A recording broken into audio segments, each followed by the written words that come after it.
रामचरितमानस की जो है शुरुआत में सबसे पहले गणेश जी की वंदना हुई है, ठीक है ना। दोबारा से उसको और दोबारा से दोहरा देते हैं, ठीक है ना। तो उसमें मैंने बताया ना, पर्णानाम अर्थ संज्ञानाम रसाणाम च समापि मंगलानाम च कर्तारो वंदे वाणी विनायको। वर्णानाम अर्थ संज्ञानाम रसाणाम छंद समापि वर्णानाम अर्थ संज्ञानाम वर्णानाम अर्थ संज्ञानाम रसाणाम छंद समापि मंगलानाम च कर्तारो वंदे वाणी विनायको। सबसे पहले उन्होंने गणेश जी और सरस्वती की वंदना करी है, जो गणेश जी और सरस्वती के रूप हैं ये, ठीक है ना। वर्णानाम अर्थ संज्ञानाम रसानाम छंद समापि और मंगलानाम च कर्तारो वंदे वाणी विनायको। मंगल करने वाले, ये इसका कहने का मतलब, सभी मंगलों को देने वाले हैं। सबसे पहले वाणी की वंदना क्यों हुई है? यदि आदमी सही ढंग से बोलेगा नहीं तो वो कितना भी अच्छा हो, ठीक है ना, उसका कोई महत्व नहीं है, ठीक है ना। और बहुत से ऐसे दुष्ट आदमी होते हैं, बड़े मीठे बोलते हैं, ठीक है ना, और वो दुनिया को अच्छे लगे, ठीक है ना, लेकिन देखें तो अंदर खोट भरे पड़े हैं, ठीक है ना। इसलिए वाणी, यदि सबसे पहले वाणी अभिव्यक्ति किससे होगी? वाणी के द्वारा, ठीक है ना। इसलिए सरस्वती जी की वंदना की गई है। उसके बाद में गणेश जी की। बुद्धि नहीं होगी तो आदमी लिखेगा क्या, बताएगा क्या, ठीक है ना। तो बुद्धि भी जरूरी है। उसके बाद में उन्होंने सीता माता की भी वंदना की है, ठीक है ना। सीता माता से पहले वंदना करी उनने शंकर भगवान की, ठीक है ना। श्रद्धा विश्वास रूपिणो। श्रद्धा और विश्वास के अभाव में आदमी अपने अंदर बैठा हुआ ईश्वर को दर्शन नहीं कर सकता, ठीक है ना। अपने अंदर जो ईश्वर विराजमान है उसके दर्शन जीव को नहीं हो सकते। उसको जीव के दर्शन, वो परमात्मा के दर्शन कब होंगे? अपने अंदर, जब उसके अंदर श्रद्धा और विश्वास होंगे, ठीक है ना। परमात्मा हम में ही है, ठीक है ना, हम में विराजमान है वो, लेकिन उसको अपन देख नहीं पा रहे। देख क्यों नहीं पा रहे? एक तो श्रद्धा चाहिए उसके लिए, एक विश्वास चाहिए, ठीक है ना। और उससे पहले वो गुरु चाहिए जो उसको बताए अपन को, ठीक है ना। बहुत से ऐसे आदमी होते हैं जिनके पास गुरु नहीं होता, लेकिन उनको आत्मबोध होता है, ठीक है ना। वो आत्मबोध कैसे होता है? वो पूर्व के कर्म से होता है, ठीक है ना।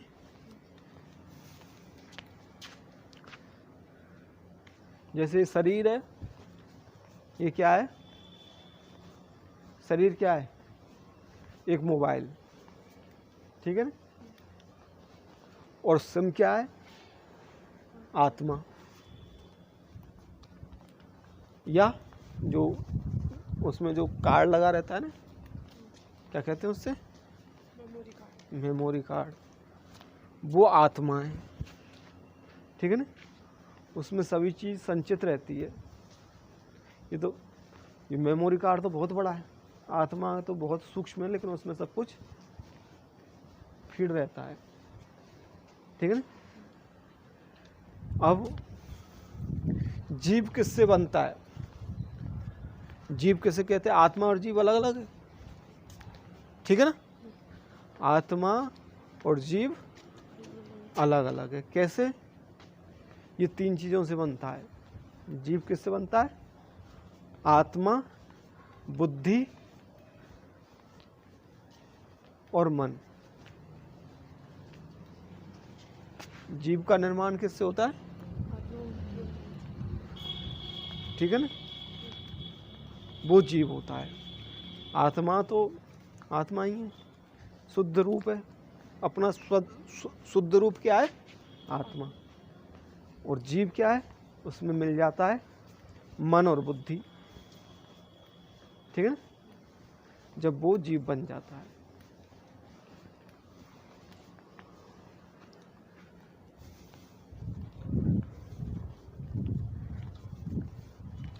ये है। अब उससे मन बुद्धि,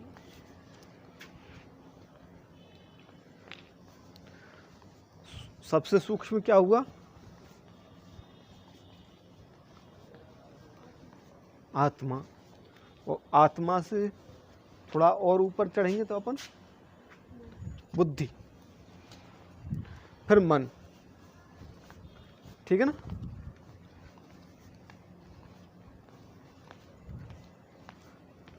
फिर इंद्री, फिर शरीर।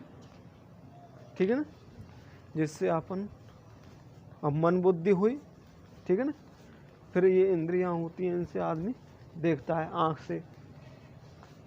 ठीक है ना, आँख नहीं है तो एक चीज़ को वो कम जान पाएगा दुनिया में। ठीक है ना, कान नहीं है तो एक चीज़ को वो कम जान पाएगा। जीव नहीं है तो वो एक चीज़ को कम जान पाएगा। ठीक है ना,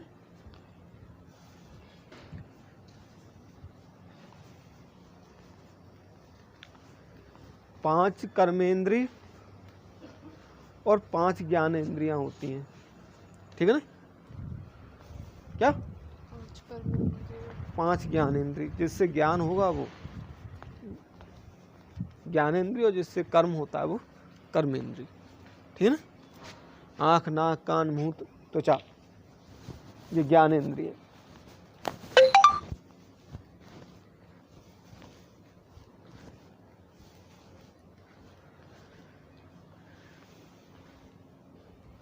हाँ, आत्मा से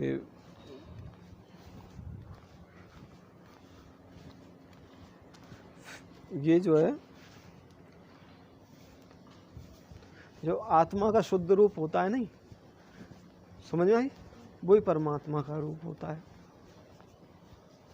ठीक है ना, जिसने आत्मा को जान लिया उसने मन बुद्धि इससे अलग है। आत्मा शुद्ध रूप है, उसमें कोई मिलावट नहीं है, वही परमात्मा है। ठीक है ना, उससे अब उसमें क्या है कि दुनिया के जो है कई चीज़ें मिलती चली जाती हैं कि अब इसमें जैसे ही वो आता है ना, पानी है, ठीक है ना, वो स्थिर भरा पड़ा है, किसी जगह स्थिर है।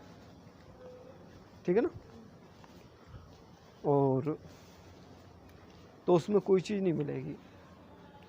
ठीक है ना, ऐसी आत्मा है, ये स्थिर रहती है, और जब ये थोड़ी सी डिस्टर्ब हो जाती है ना, तो इसमें कई चीज़ें मिल जाती हैं, काम, क्रोध, मद, लोभ। ठीक है ना, तो उनसे फिर आदमी को कर्म बंधन हो जाता है। क्या? मोह। मोह को सकल व्याधिन का मूल बताया गया है। मोह क्या है? व्याधि। मोह होता है ये व्याधिन का मूल है। मोह क्या चीज? माया क्या चीज है? माया क्या है? माया की परिभाषा हुई है मैं ते तोर मोरी है माया, ठीक है ना। जी बस कीन जीवन काया, ये मेरा है, ये तेरा है, ठीक है ना। यही माया है। माया की समझ में आ गई? क्या चीज है? तेरा, यही माया है। माया को समझेगा कोई आदमी तो क्या है? मेरा तेरा ही माया है। जो मेरे तेरे से ऊपर है वो माया से चक्कर से बाहर है। वो माया के बंधन से दूर है।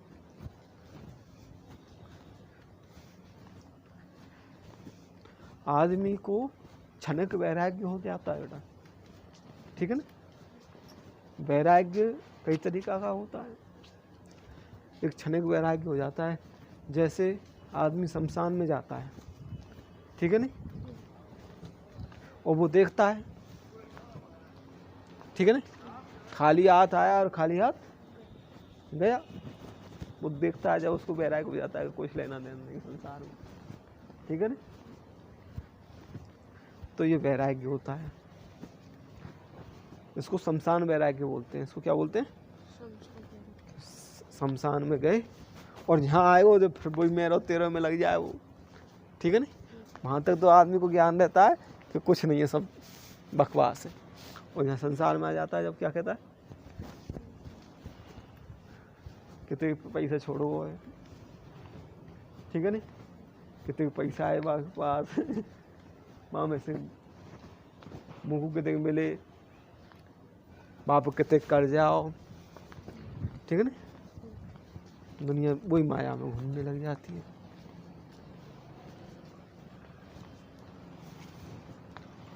ये माया हो गई।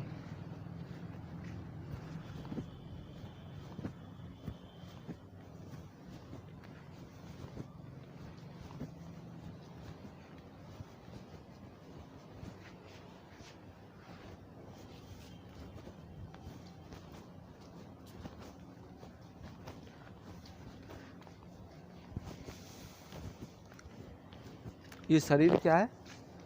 ये रथ है। क्या है? रथ। और इसमें आत्मा रथी है। रथी कौन होता है? जो पीछे बैठा रहता है, ठीक है ना। और सारथी कौन होता है?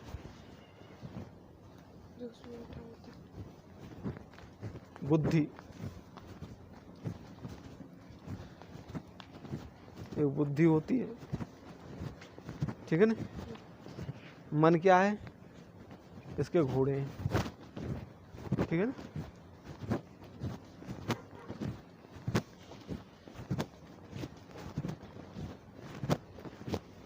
क्या? मन, आत्मा और शरीर रथ है, आत्मा रथी है, ठीक है ना। और बुद्धि सारथी है, ठीक है ना। और जो है ये घोड़े जो है ना, घोड़े, ये जो वो है, ये नाक कान मुँह, ठीक है ना। ठीक। अब कोई का मन कर रहा है तो बुद्धि उधर चली जाएगी कि इसको कैसे खाऊं मैं, ठीक है ना। क्या? तो ये सिस्टम है। शरीर की उपमा इससे भी की गई है। फिर उसमें एक लगाम होती है।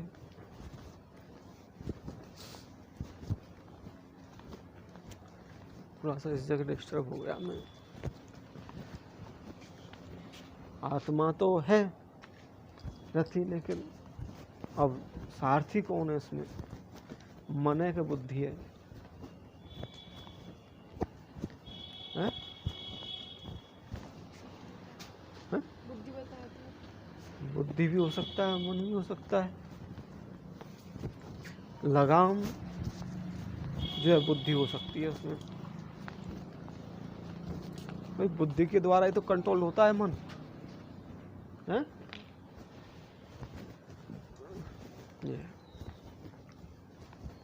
ये तो दौड़ता है इधर उधर। ये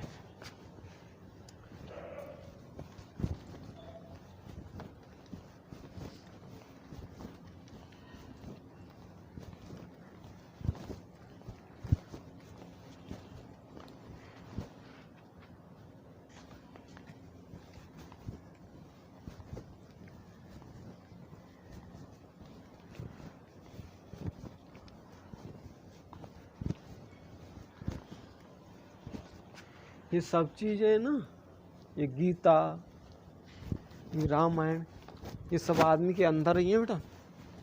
क्या अंदर है ये, ठीक है ना।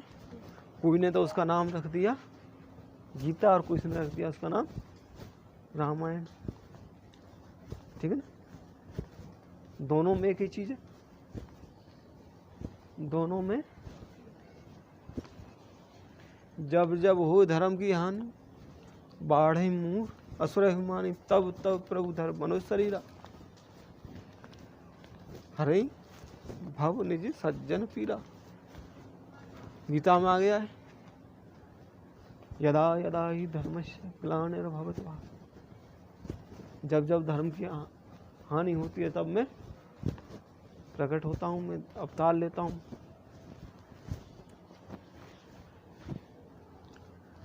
उसमें भी कर्म प्रधान गीता में भी लिखा गया है कर्मण्येवाधिकारस्ते मां फलेतु कदाचन।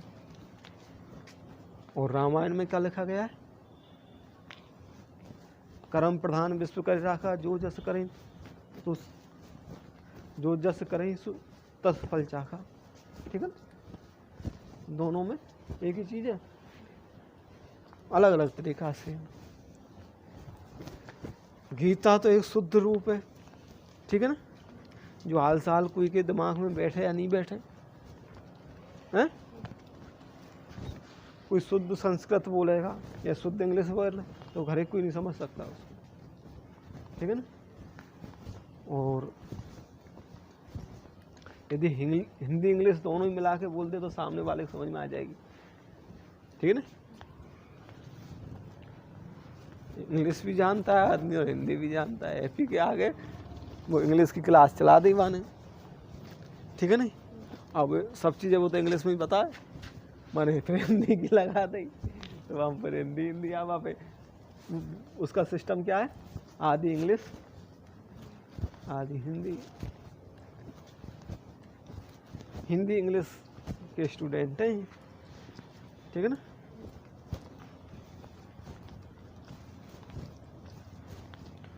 रामायण के उत्तरकांड में जो है केवल मानस रोगों का बहुत वर्णन हुआ है बेटा। जो मनुष्य के रोग है ना उनके बारे में वर्णन हुआ है। मनुष्य के मानसिक रोग, ठीक है ना। ये मानसिक रोग किससे उत्पन्न होता है, मानसिक रोग क्या है, ठीक है ना। तो इसमें अधिकतर और शारीरिक रोगों के बारे में ही बताया गया है, ठीक है ना। गीता में भी वही चीज बताई गई है।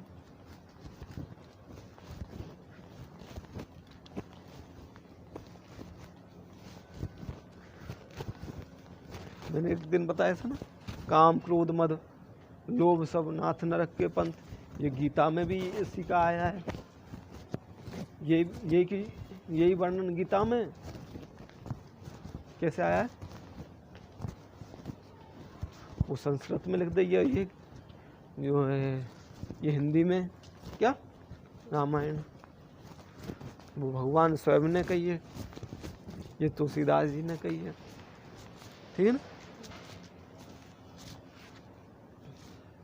तो रामायण में आया है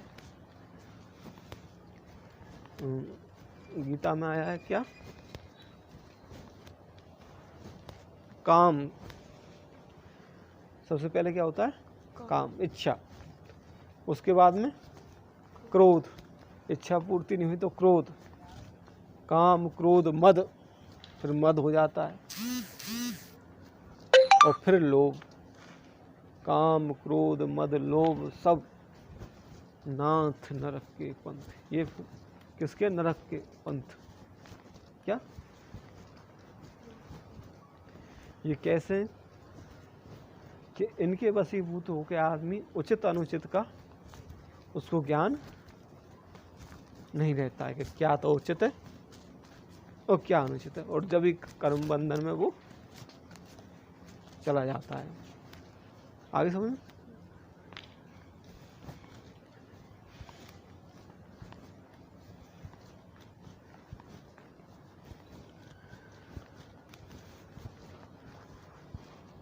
उस तो फिर वो भोगता है उस चीज को, ठीक है ना।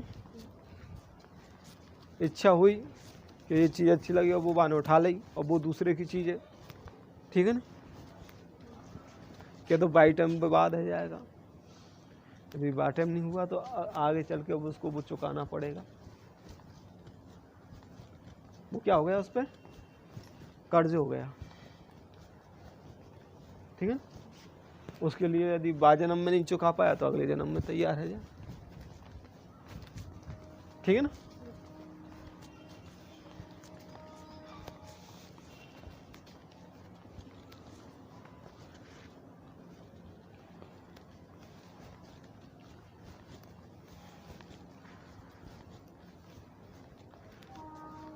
एक श्लोक है गीता के अंदर, योग क्षिमम बहाम्यहम। योग और क्षेम को कृष्ण भगवान कहते हैं, जो मेरे शरण है, ठीक है ना, मैं उसके योग और क्षेम को बहन करता हूँ, ठीक है ना। क्षेम, योग क्षेम बहाम्यहम, योग क्षेम बहाम्यहम मतलब उसके जो भी वजन है उसको मैं बहन करता हूँ, ठीक है ना। योग क्षेमम बहाम्यम, उसके जो भी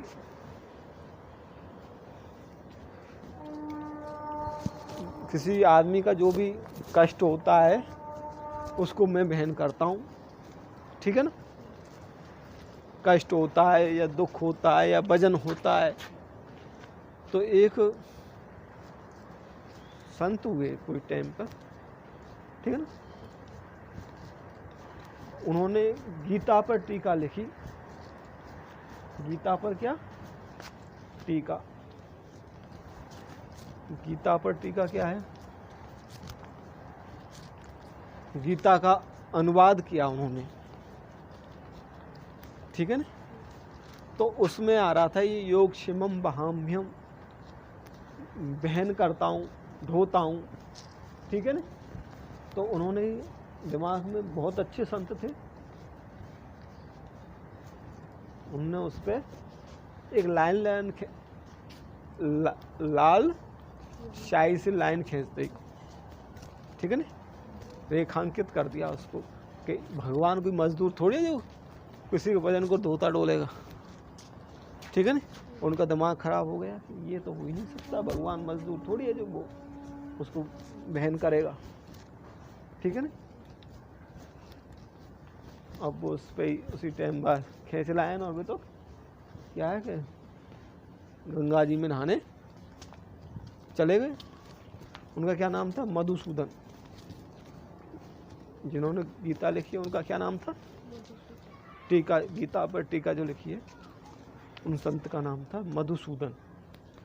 अब वो लिख के नहीं चले गए। उनके घर में खाने को दाने नहीं थे, क्या भूख, मतलब ये स्थिति देख, दाना पानी नहीं था। अब उनने कही कि घर में चिंता, तो वो जो है लिस्ट बता दे कि ये चाहिए मधुसूदन जी को। अब मधुसूदन जी को उनकी धर्मपत्नी ना कि सामान लेके आओ, रोटी पानी जब बनेंगे, ठीक है ना। अब बाने की सामान, अब वो क्या है, जो ये कुछ जो संत होते हैं ना, ये मूढ़े आदमी होते हैं, ठीक है ना, इनको चिंता कम रहती है, ठीक है ना, और धुन के पक्के होते हैं। तो उनने वो लिस्ट लिख दी, तो पहले नहाया आते हैं। अब वे नहाने गए, इतने में ही एक बालक आया, ठीक है ना, और सिर पर बहुत सारा सामान रख के लाया वो, ठीक है ना, बहुत तगड़ा सुंदर सांवला, मतलब आके नहीं होके ले मैया सामान कि लाला तो कौन ने भेजो, कि भाई ने भेजो। अच्छा, कि तेरे मुंह पे खून कैसे निकल रहा है? तेरे मुंह में से खून कैसे निकल रहा है? तो मान थप्पड़ दे दियो मेरे गाल है। कौन ने? मान मधुसूदन ने। अच्छा, पर मुझको तो ऐसा ध्यान है वो आज तक किसी को उन्होंने उंगली तक नहीं छमाई, थप्पड़ की तो बात छोड़ो, ठीक है ना, कि बेटा आराम कर ले, मैं आंदे बात से मैं बात करूंगी। मान कैसे थप्पड़ दियो है, मान के भी कृष्ण मतलब जो बालक था उसने कि मुझको तो बहुत काम, मैं बैठ नहीं सकता, मुझको काम बहुत है, बहुत सामान इधर उधर पहुंचाना है, मुझको विश्राम के लिए समय नहीं है, मुझको तो बोझा ढोना है। थोड़ी देर में भी मधुसूदन जी आ जाए नहा धो के नहीं। अब वो जो उनकी धर्म पत्नी थी वो एकदम गरम, किस पे? मधुसूदन जी पे। अरे तुमको शर्म नहीं आई? एक छोटो सा बच्चा, इतने बड़ो वजन, इतने सामान बाको चाह दियो और तुमने वह गाल थप्पड़ और दियो, वह खून और निकलने मुंह में से। अच्छा, मैंने तो कोई गाल थप्पड़ दियो ना, मैंने कोई भेजो, क्या वो माने तो नाम लेके कहिए फलाने ने भेजा हूँ मैं, और ते मूड पे वजन और आएगा मेरे पे, और मुँह पे यही काम है तो ते पहुँचा वो सामान डोबा डोबी करूँ मैं तो आने गई। वो पहचान गए कि वो तो कैसा था वो देखने में, कि सांवला सलोना, बड़ा सुंदर था देखने में। उनने कहा कि ये तो भगवान थे स्वयं। जो गाल पे जो थप्पड़ था वो जो लाल लाइन खींची थी ना, वो खून ही उनके मुंह पे लगा हुआ था, उन्होंने बताया उसको, ठीक है ना। और जो बोझ युवा के दिमाग में शंका आई वो भी दूर कर दे कि मैं बोझ नहीं धोता हूँ, उन्होंने कहा मैं उसके योग क्षेमम वहाम्यहम, बहन करता हूँ मैं उनके योग और क्षेम को, जो मेरे शरणागत है उसके योग और क्षेम को मैं बहन करता हूँ। योग क्षेमम वहाम्यहम, गीता में श्लोक है।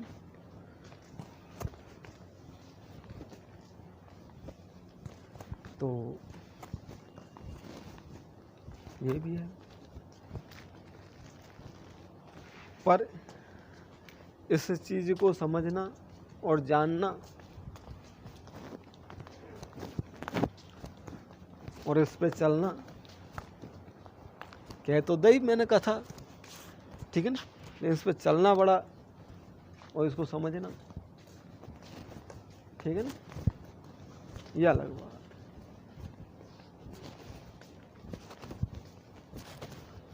एक पंडित जी कथा कहते बेटा, ठीक है ना, और एक बेचारो मजदूर, मतलब सीधो साधा इंसान व कथा में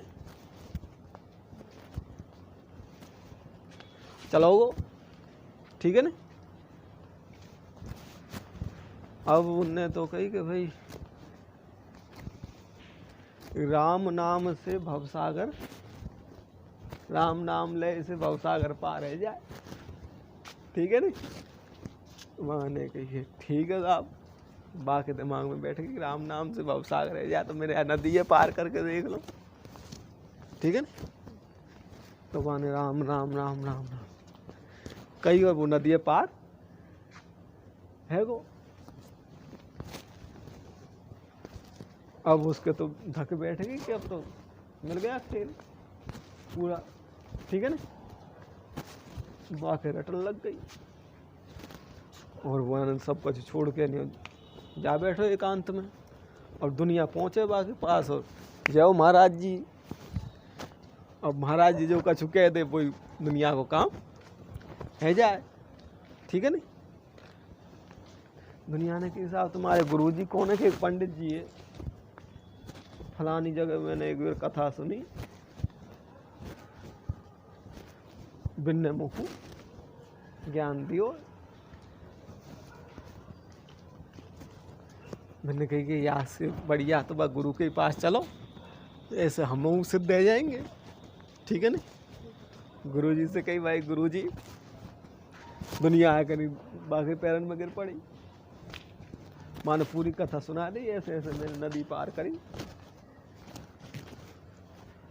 अब वो गुरुजी से कही, गुरुजी भी किसमें पड़ गए, विस्मय में कि कोई वैसी मजाक कर रहा होगो कि नहीं। मुँह सौगन शपथ खा के नहीं कह रहा नहीं साहब, ऐसा ही मामला है।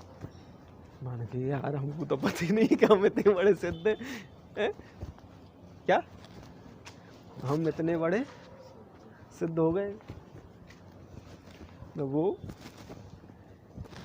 गुरुजी ने कोशिश करी कि मैं पार है कि देखो पहले नदी, तो मैंने सब जोर से चिल्ला में राम राम राम, लेकिन वेद बाबा डूबते चले जाए, बाहर आ गए। इसका कारण क्या है। वो गंवारा आदमी तो वो पार हो गया, वो जो पंडित था वो वहाँ में डूबने लग गया। कारण उसका विश्वास, उसकी श्रद्धा। ठीक है ना। उसका दृढ़ विश्वास हो गया कि इससे पार होना है, ये पार है को खेल है। ठीक है ना।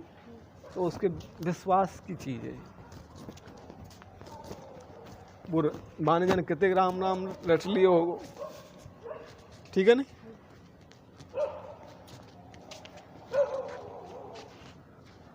और बाहू बहुत ज्ञान होगा, लेकिन वो तो डूब गो जो कछु नहीं जाने, सिर्फ बाग दो ही अक्षर मालूम है।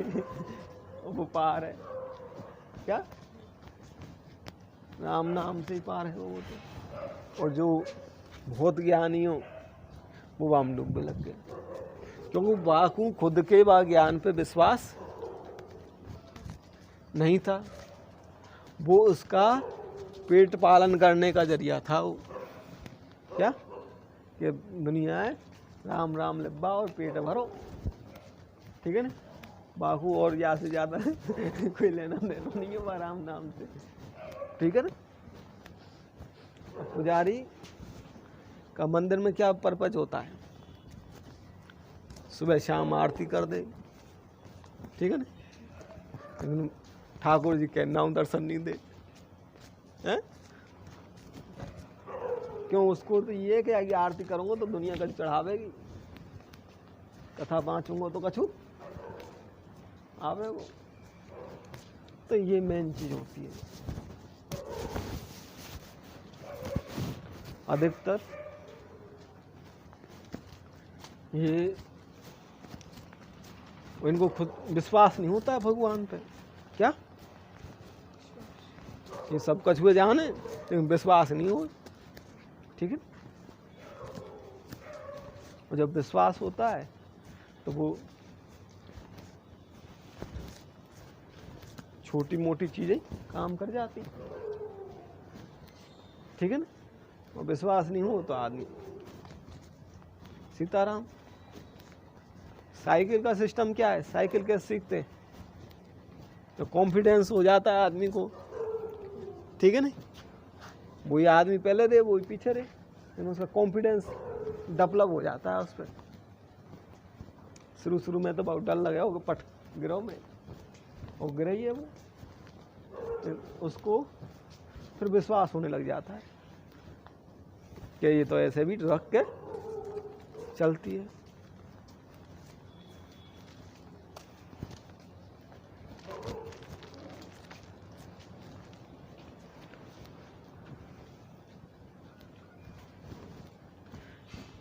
तो उसमें क्या आया है, श्रद्धा विश्वास रूपिणो, श्रद्धा और विश्वास से ही ईश्वर को पहचाना जा सकता है। श्रद्धा और विश्वास से ही आधा सा आदमी सही हो जाता है बीमारी से, ठीक है ना। जो मन में सोच लिया कि मुझको बीमारी नहीं है, ठीक है ना, वो काफ़ी सही है। और बाकी विश्वास यही नहीं है कि मैं इससे सही होऊंगा या दवाई से, तो वो सही नहीं हो पाता है। तो मन का कॉन्फिडेंस काम नहीं करती है, लेकिन यदि विश्वास होता है तो ज़्यादा काम करती है। क्या विश्वास हुआ तो ये काम होगा,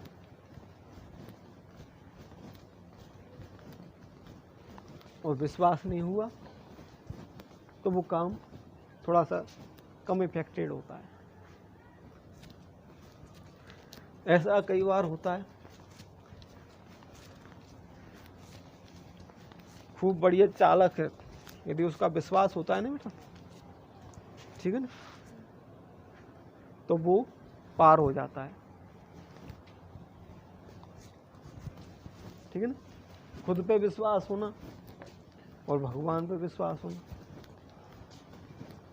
कभी मौत को कुआं देखो तुम, हैं? नहीं देखो, वहाँ मोटरसाइकिल घुमा में भी देखो,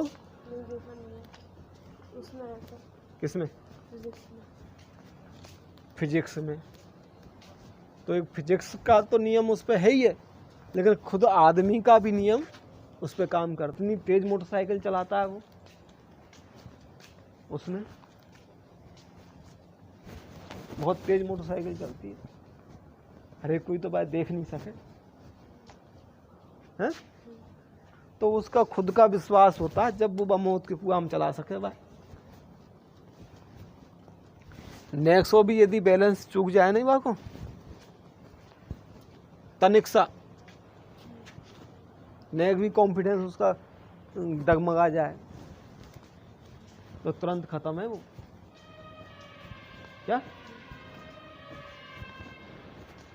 मौत के कुआं में एकदम जो चलाता है वो इस एंगल में, जैसे मेरा हाथ घूम रहा है ना, ऐसे घूमती है वो मोटरसाइकिल,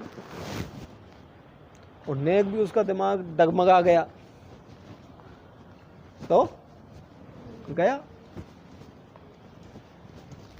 भय आ गया, चिंता आ गई, थोड़ा सा भी डिस्टर्ब हो जाता है आदमी, मेरे ख्याल से मुश्किल है उसका बचना। तो एक कॉन्फिडेंस होता है आदमी का,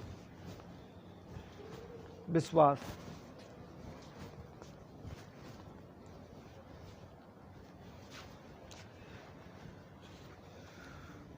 ऐसे डॉक्टर का मामला होता है बेटा, ठीक है ना।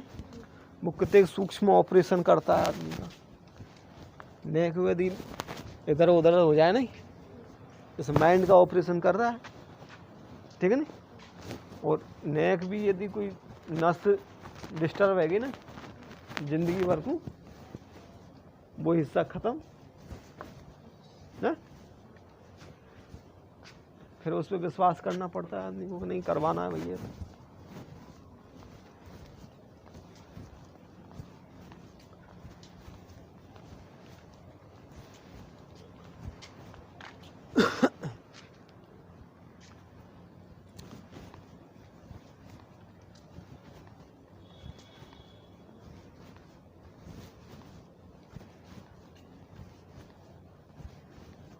डॉक्टर पे विश्वास करना पड़ता है। क्या हार्ट को भी वो खोलता है, पेट को भी वो खोल देता है। ये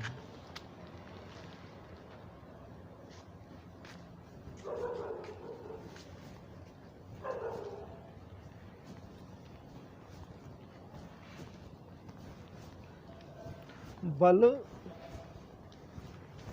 कई तरीका का होता है, ठीक है ना।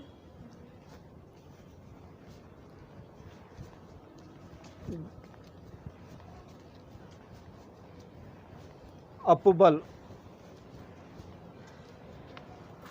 तपबल, ठीक है ना, और बाहुबल।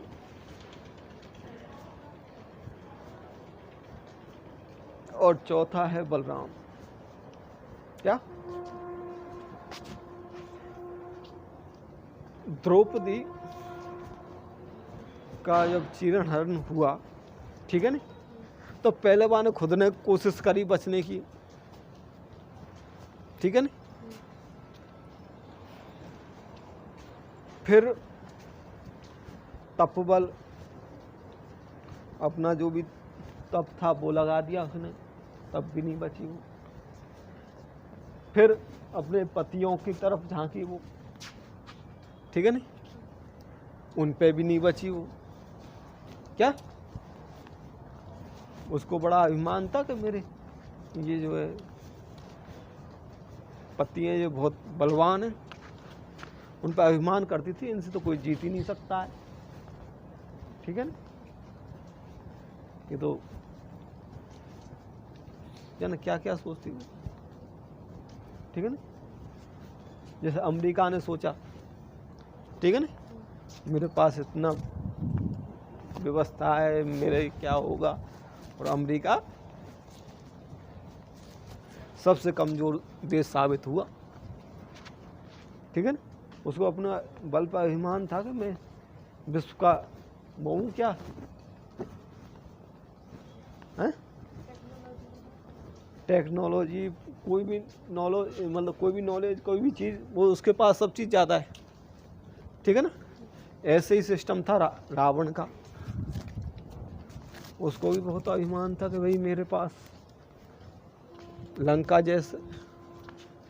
जैसी जगह, जहाँ में चारों तरफ समुद्र, कोई आ ही नहीं सकता, ठीक है ना।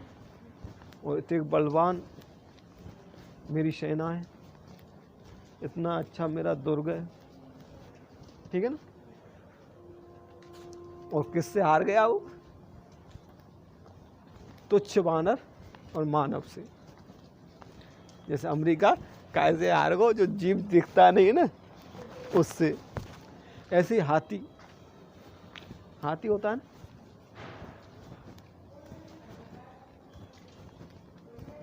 उसमें बड़ा बल होता है, लेकिन एक चींटी उसको मार देती है?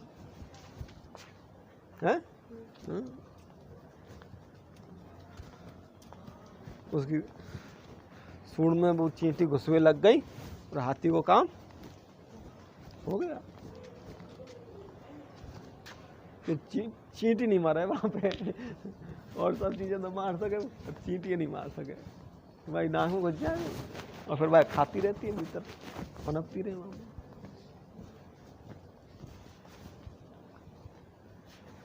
तो ये है बेटा।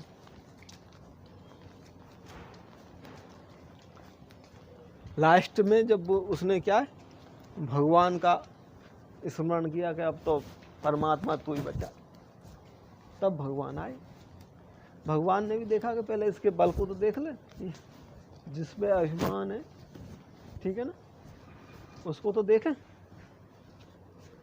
जैसे अमेरिका को अभिमान था कि मेरी टेक्नोलॉजी, ठीक है ना, मेरे हथियार सब धरे रह गए वहाँ के हैं, ऐसे रावण के, ठीक है ना, वो भी विश्व शक्ति था रावण, उसके पास कोई कमी नहीं थी। क्या कमी थी बता? हैं? अमेरिका तो बाकी आगे तुच्छ मान ले तू, हैं? कहाँ लग रहा हो अमेरिका?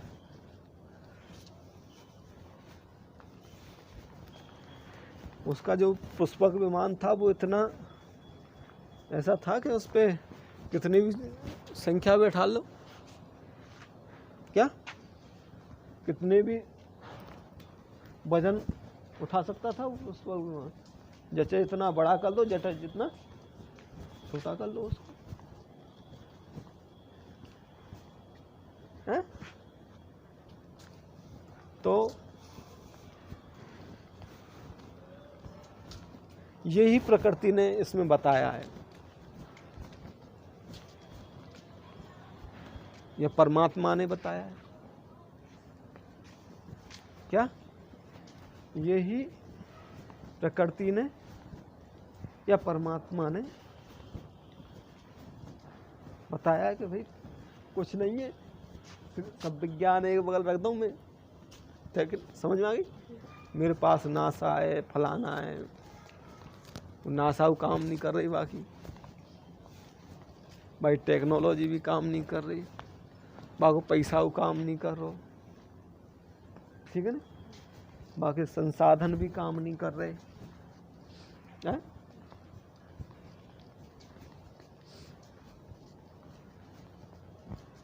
बेबस होके देख रहा है, जैसे रावण ने देखो ना, क्या क्या रावण ने देखो कि यार सब मेरे आगे एक एक करके जाते जा रहे,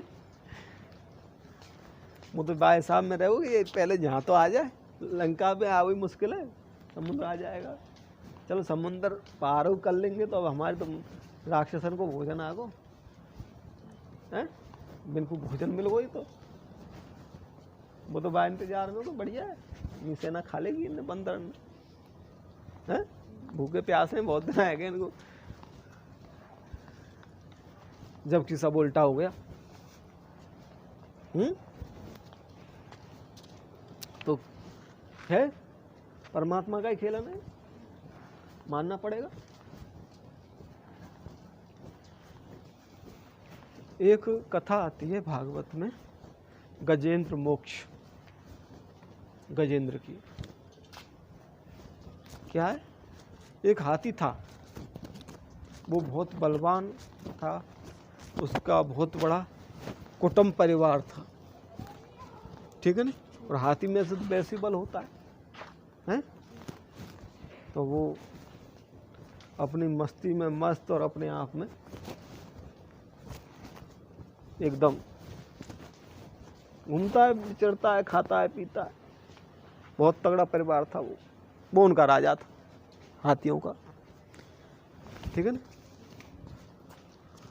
अब क्या होता है कि वो एक तालाब में चला जाता है पानी पीने के लिए, तो वो क्या करता है, जैसे ही जाता है तो वहाँ एक मगरमच्छ होता है, क्या होता है, मगरमच्छ, वो उसके पैरों को पकड़ ले जाता है और उसको पानी में घसीट तो ले जाएगा, खींच तो चलो जाए वो, ठीक है ना। वो पूरी ताकत लगावे, तो वो पहले अपने, जब वो पहले तो खुद की ताकत लगा लेता है, वो हार जाता है, फिर वो अपने हाथी की तरफ झांके, जो उसका कुटुंब परिवार था ना, उसकी तरफ झांकता है कि देखिए बचा जाए, क्या बिनको बुलावे, हिला देगा, आ जाओ मुझे बचाओ भैया, खींच लिया मुझे, ठीक है ना। बेबी नहीं आते हैं उसको बचाने के लिए,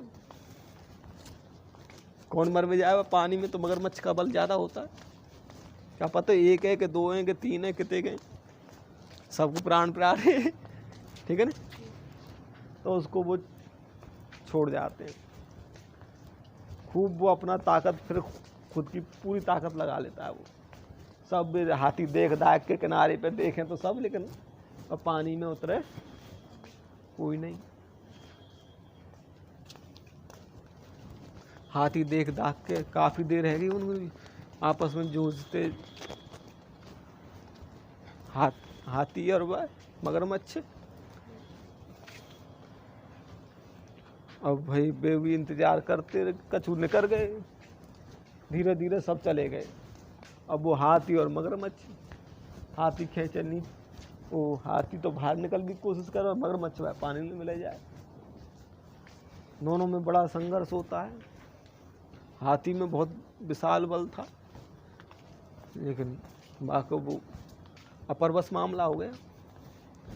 पानी में हाथी का बल नहीं चलता। हाँ, पानी में चलता है मगरमच्छ का बल। लेकिन ताकत तो मैंने पूरी लगाई। लास्ट में वो डूबने लगा, तब उसको ऐसा कहते हैं कि पूर्व जन्म की याद आई।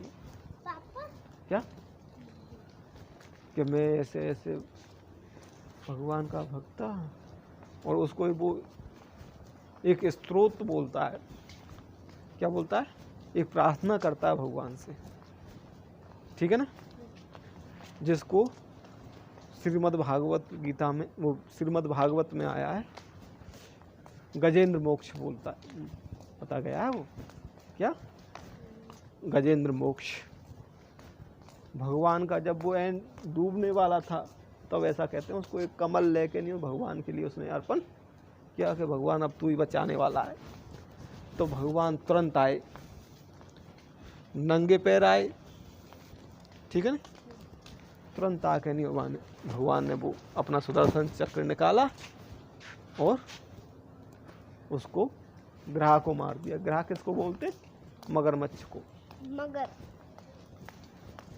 तो मगर भी इसको कहते हैं उसको। गजेंद्र मोक्ष की कथा कहते हैं। किसकी? गजेंद्र मोक्ष।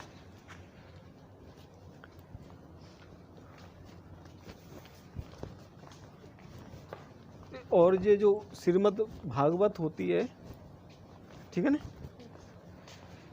श्रीमद् भागवत ज्ञान यज्ञ, इसको सप्ताह भी बोलते हैं। क्या बोलते हैं इसको? सप्ताह। सप्ताह क्यों होती है? कि 7 दिन में पूरी करनी पड़ती है, ठीक है ना। और ये सप्ताह कहाँ से चालू हुई? वो अमर कथा मैंने बताई तुमको। क्या? शिव जी को अमर कथा, शिव जी ने पार्वती जी को अमर कथा सुनाई, वो याद है कि तुझको? हाँ। तुझको नहीं सुनाई? कबूतर ने सुनी। हाँ हाँ हाँ हाँ हाँ, वही कथा है, के बच्चे ने। उसी को श्रीमद् भागवत कथा बोला गया है, ठीक है ना। तो क्या होता है कि पांडवों के वंशज थे कौन? परीक्षित, राजा परीक्षित। परीक्षित का ये उसका अभिमन्यु का पुत्र था ये परीक्षित, ठीक है ना। और सुभद्रा का, सुभद्रा का नहीं था वो, जो भी था, ठीक है ना, उसका लड़का था ये, और पता नहीं किसका था वो।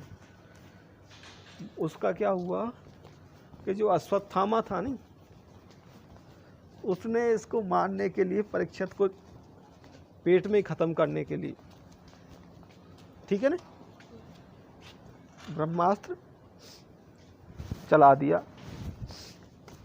किसने? अश्वत्थामा ने। किसको खत्म करने के लिए? परीक्षित को। परीक्षित। ये कौन था? ये पांडवों में से था, पता नहीं किसका था, अर्जुन का पोता था या पुत्र था, ये पता नहीं, जो भी है, ठीक है ना। तो उसकी रक्षा भगवान ने की थी, स्वयं ने, ठीक है ना। वो ब्रह्मास्त्र उन्होंने खुद के ऊपर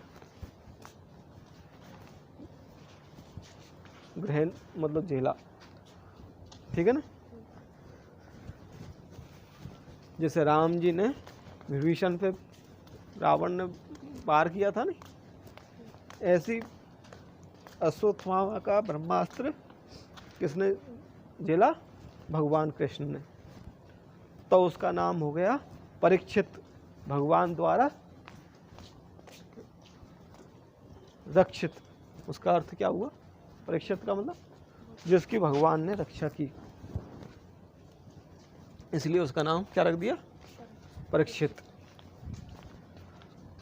अब वो राजा बना पांडवों के बाद में, तो बढ़िया अच्छा राजा था, नियम कानून से चलने वाला, धर्मपरायण।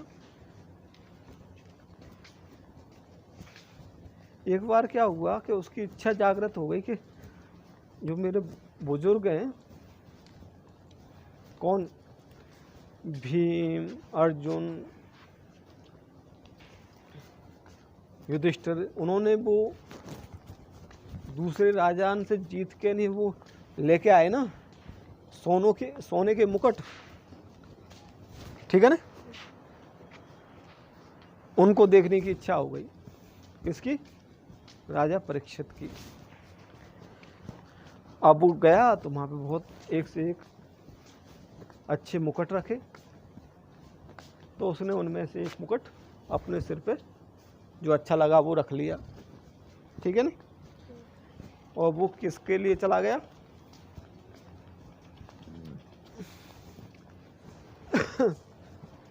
जैसे भी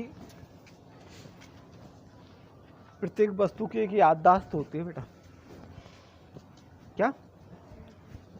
प्रत्येक चीज की एक याददाश्त होती है, जड़ की भी याददाश्त होती है। क्या? जड़ जो चीज है ना, उनकी भी याददाश्त होती है, ठीक है ना। तो उन्होंने देखा कि ये जो मुकुट है, और उनने वो ज्ञान तो लगाया नहीं कि इसमें भी कुछ ना कुछ होगा। वो तो कहे कि राजा मर गया, मुकुट तो हमारा है, ठीक है ना। पर उसमें भी याददाश्त थी वो मुकुट में, ठीक है ना। और उसने अपने सिर पे वो धर लिया और शिकार के लिए चल दिया। तो वो जा रहा था कुछ समय का, फिर मान लो, ठीक है ना, कुछ समय का फिर मान लो, तो उसको कलयुग देखा। कौन? कलयुग। वो द्वापर, जब तक तो कौन सा चल रहा था? द्वापर। परीक्षित का जन्म किसमें हुआ? तो उसके बाद में उनको दिखा कौन? कलयुग। अब वो क्या कर रहा था कि एक बैल के पैर को खा रहा था, यानी गाय के पैर को खा रहा था वो। माने कि यार तू कौन है? तेरी तो एक हिम्मत कैसे हुई कि तू मेरे राज्य में और गाय को और बैल को खा रहा है, हैं? तुझको मेरा डर नहीं है और मेरे सामने खा रहा है कि मैं हूं कलयुग। क्या? मैं हूं कलयुग। तो कलयुग हो तो हमारे सामने तो कुछ नहीं, तू हो कलयुग। क्या मेरा साहब समय आ गया? समझ में आ गई? मेरा आने का समय हो गया है, ठीक है ना। जैसे सुबह होने का समय तो कोई रोक तो सके कि अब सुबह नहीं होना हूँ मैं, ठीक है ना। मेरा समय आ गया है, मैं आऊँगा। तो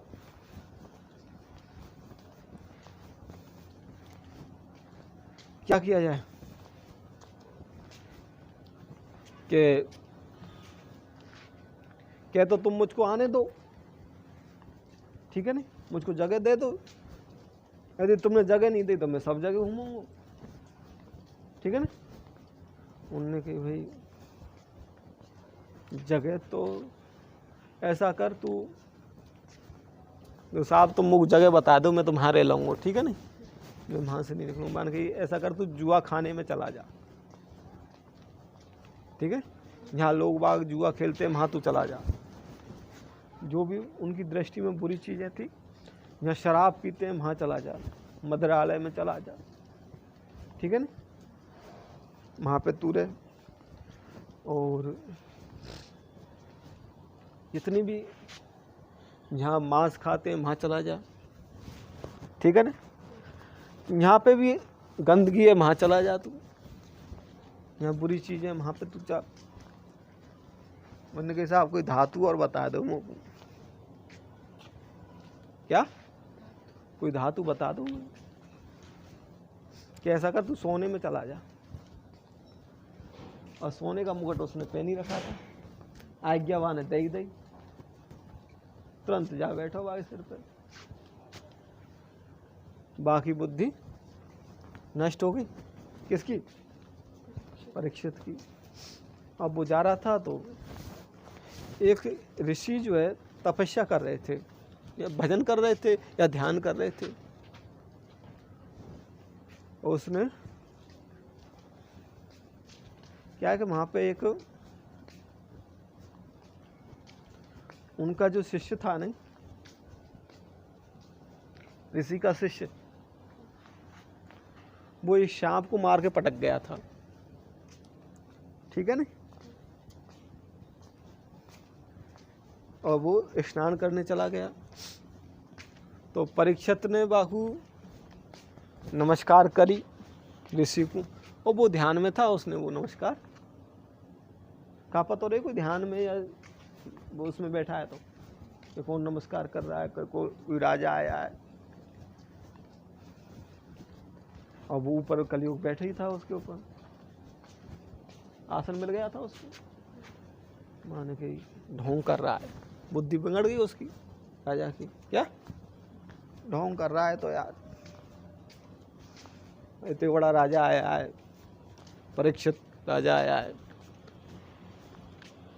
और इसका ध्यान ये ढोंग कर रहा है हमारे सामने। तो उसने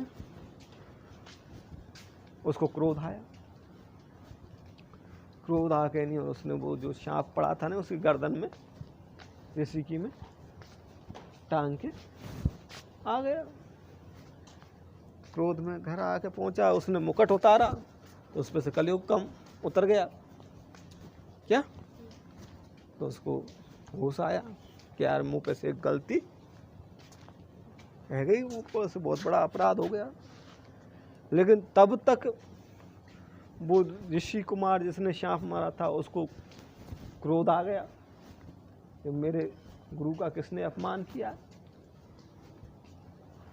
उसने वो जल लेके नहीं उसको श्राप दे दिया कि जिस किसी ने भी मेरे गुरु का अपमान किया उसको तक्षक नाम का सांप 7 दिन के अंदर डस जाएगा, काल रूप धारण करके।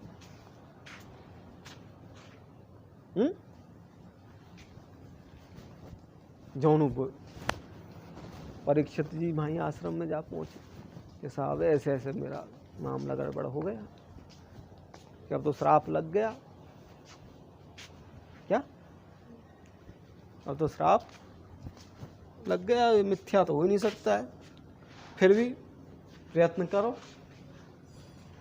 भगवान की दया से आप बच जाओ। वैसे ये तो जो श्राप है वो तो कट नहीं सकता। उस ऋषि को भी, उस ऋषि कुमार को भी पश्चाताप होता है उस चीज़ का कि ये तो मुझ पे से अपराध हो गया, लेकिन जो हो गया जो हो गया।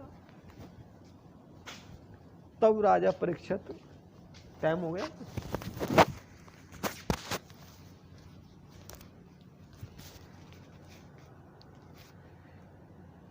हो गया 9:49 हो गए। और सुने कि चलें? पूरी सुना दो। हैं? ये वाली सुना दो पूरी। तो परीक्षित ने कही भाई वो अपने घर आ जाते हैं, सब कुछ त्याग देते हैं कि भाई मेरा काल तो आ गया, मरना है, ये नाग मुझको डसेगा, लेकिन कोई ऐसा हो जो मुझको अमर कथा सुनाए, इससे काल से बचने का रास्ता दिखाए। क्या? तो फिर पता लगता है वो सभी जगह ढिढोरा पिटवा देता है कि जो भी मुझको इस मृत्यु से बचा सकता है वो इस सिंहासन पे आके बैठे। तो किसी के उसके किसी के बस की बात नहीं, सब विद्वान आ गए पर किसी पे इसका इलाज नहीं हुआ।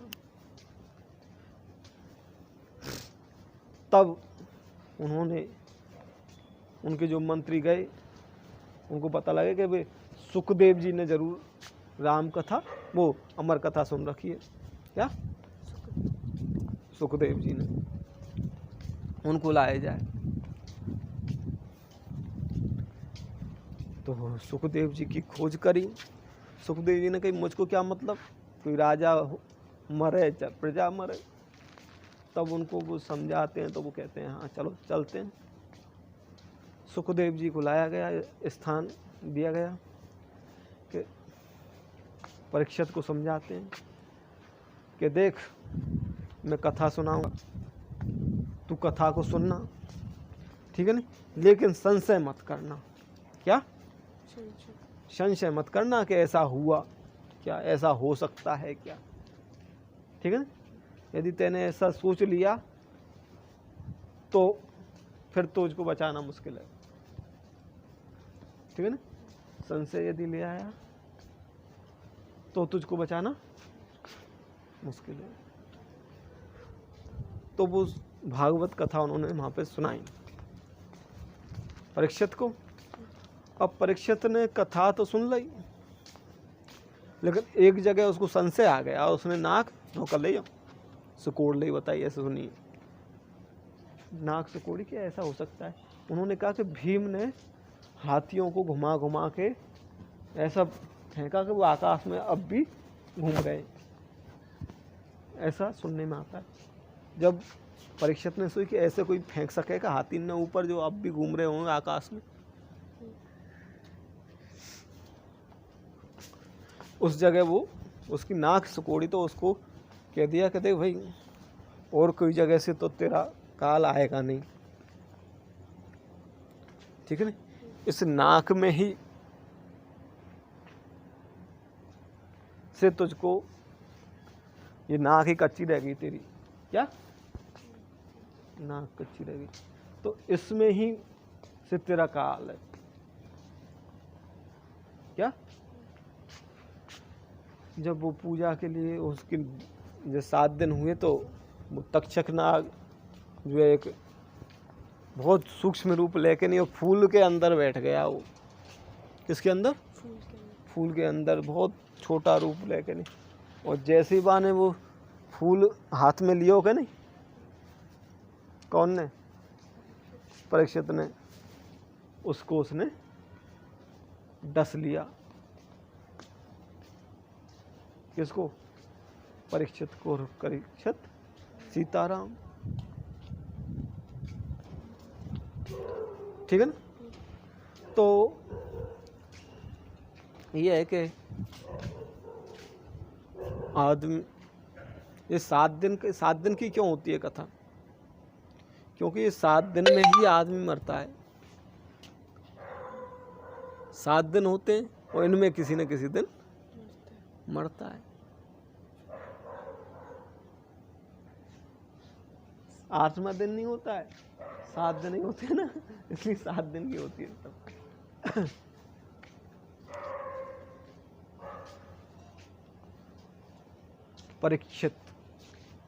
परीक्षित जब मर गए तो उनका पुत्र था जन्मेजय। कौन, जन्मेजय। जन्मेजय ने अपने पिता का बदला लेने के लिए नाग यज्ञ करवाया।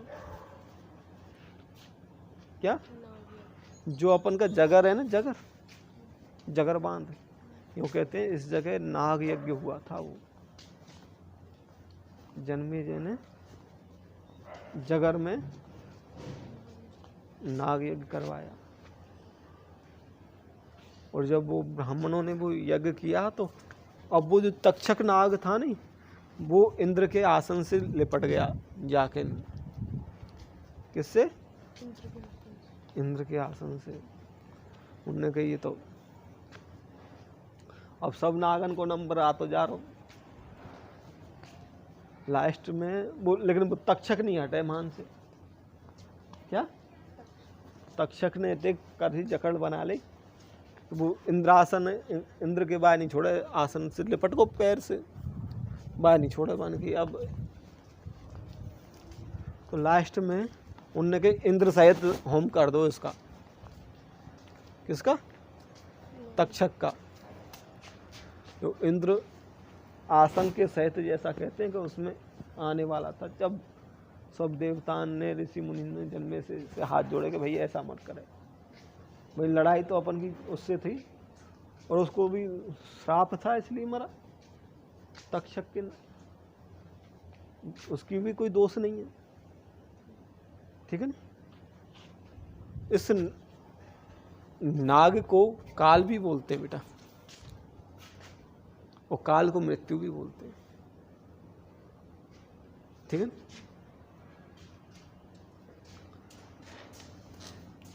फिर यज्ञ बंद करवा दिया उन्होंने।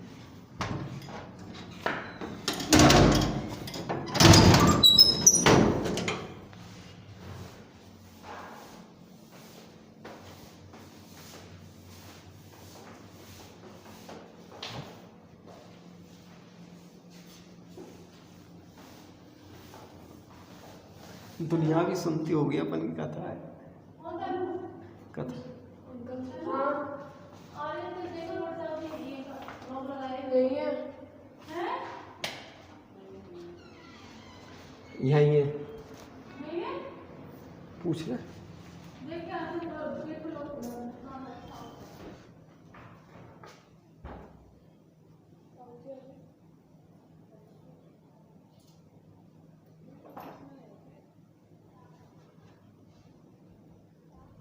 यहाँ से देख ले।